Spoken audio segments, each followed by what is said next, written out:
2 years have passed since the Taliban took over Afghanistan. Afghanistan پر طالبان کے قبضے کو 2 سال گزر چکے ہیں۔ آپ کے خیال میں طالبان کو اپنے وعدوں پر عمل کرنے کے لیے قائل کرنا امریکہ کے لیے کتنا مشکل ہوتا جا رہا ہے؟ کیا امریکہ کے لیے طالبان کے ساتھ تعلقات برقرار رکھنے کا کوئی امکان بھی ہے اور کیا طریقہ ہے؟ میرے خیال میں افغان حکومت کو شامل کیے بغیر طالبان سے مذاکرات کرنا ایک غلطی تھی۔ میرے خیال میں طالبان نے معاہدے کے حتمی ہونے سے پہلے ہی اس کی خلاف ورزی شروع کر دی تھی، اور انہوں نے امریکہ اور نیٹو کے انخلاء کے وقت تک اس کی مسلسل خلاف ورزی کی، جو کہ ایک تباہ کن غلطی تھی۔ اور اس وقت میرے خیال میں یہ امریکہ کے لیے بہت مشکل ہے کہ وہ طالبان کو قائل کر سکے کہ وہ افغانستان کے اندر اپنی بنیادی ذمہ داریاں ہی پوری کریں۔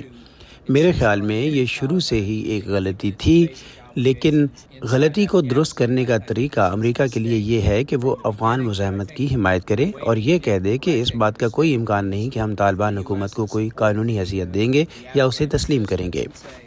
Taliban do claim that they are fighting ISIS-K. لیکن طالبان کا دعویٰ ہے کہ وہ افغانستان میں داعش کے خلاف لڑ رہے ہیں، جو کہ امریکہ کے مقاصد میں سے ایک ہے۔ تو کیا اس سے انہیں امریکہ کا اتحادی سمجھا جانا چاہیے؟ نہیں، جیسے کہ ہنری کیسنجر نے ایک بار ایران اور عراق جنگ کے بارے میں کہا تھا کہ جہاں تک میرا تعلق ہے ہو سکتا ہے دونوں فریق ہار جائیں۔ المیہ یہ ہے کہ وہ افغانستان میں لڑ رہے ہیں، اور داعش اور دیگر غیر ملکی دہشت گرد جو طالبان کے اقتدار پر قبضے کے بعد اس ملک میں آئے ہیں، وہ افغانستان کے عوام اور یقیناً دنیا میں دوسروں کے لیے خطرہ ہے۔ لہٰذا یہ یقین کرنا بہت مشکل ہے کہ اگر ہم داعش کے خلاف قدم اٹھاتے بھی ہیں تو طالبان اپنے طرز عمل کو بنیادی طور پر تبدیل کر دیں گے۔ The world should isolate Taliban then? تو کیا آپ سمجھتے ہیں کہ دنیا کو طالبان کو تنہا کر دینا چاہیے، افغان طالبان سے بات ہی نہ کریں؟ ہاں، میں سمجھتا ہوں۔ در حقیقت افغانستان میں جو لوگ مزاحمت کر رہے ہیں ان میں سے کچھ یہی کہہ رہے ہیں۔ وہ جانتے ہیں کہ یہ مشکل ہے، لیکن وہ یہ بھی جانتے ہیں کہ طالبان کے تحت زندگی کیسے ہوگی، جیسا کہ اس المناک برسی کے موقع پر بہت سے لوگوں نے تبصرہ کیا ہے۔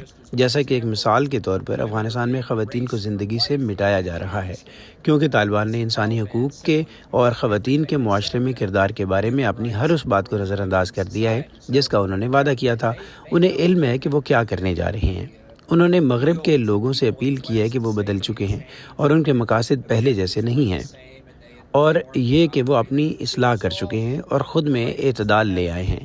یہ سب عام تعلقات کے لیے تھا، وہ ذرا بھی نہیں بدلے ہیں۔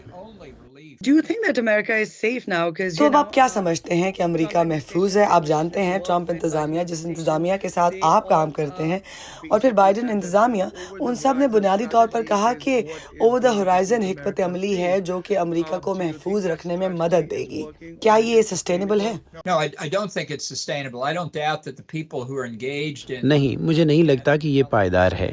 مجھے اس میں کوئی شک نہیں ہے کہ وہ لوگ جو افغانستان سے ممکنہ خطرات کے بارے میں انٹیلیجنس معلومات اکٹھے کرنے کی کوشش کرنے میں مصروف ہیں، وہ بہترین کام کر رہے ہیں جو وہ کر سکتے ہیں۔ مجھے اس میں کوئی شک نہیں ہے، لیکن افغانستان جیسے جغرافیہ والے ملک میں زمین پر ایسے لوگوں کی موجودگی جو اپنی آنکھوں سے حالات دیکھ سکیں، اس کا کوئی متبادل نہیں۔ اور امریکہ کے لیے خطرات، اور میرے خیال میں یورپ اور دوسرے ممالک کے لیے خطرات روز بروز بڑھ رہے ہیں۔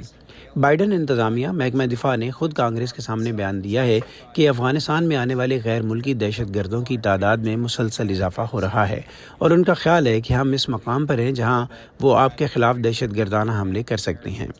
ٹھیک ہے، لوگ نہیں چاہتے تھے کہ امریکہ اور نیٹو کی فورسز طویل عرصے تک افغانستان میں رکیں، اور میں یقینی طور پر اس رائے سے اتفاق کروں گا کہ ہم نے مسئلے کو مکمل طور پر حل نہیں کیا تھا، لیکن ایک بات یقینی تھی کہ 9/11 کے بعد سے امریکہ پر کوئی دہشت گرد حملہ نہیں ہوا تھا، اور اب یہ امکان دوبارہ موجود ہے۔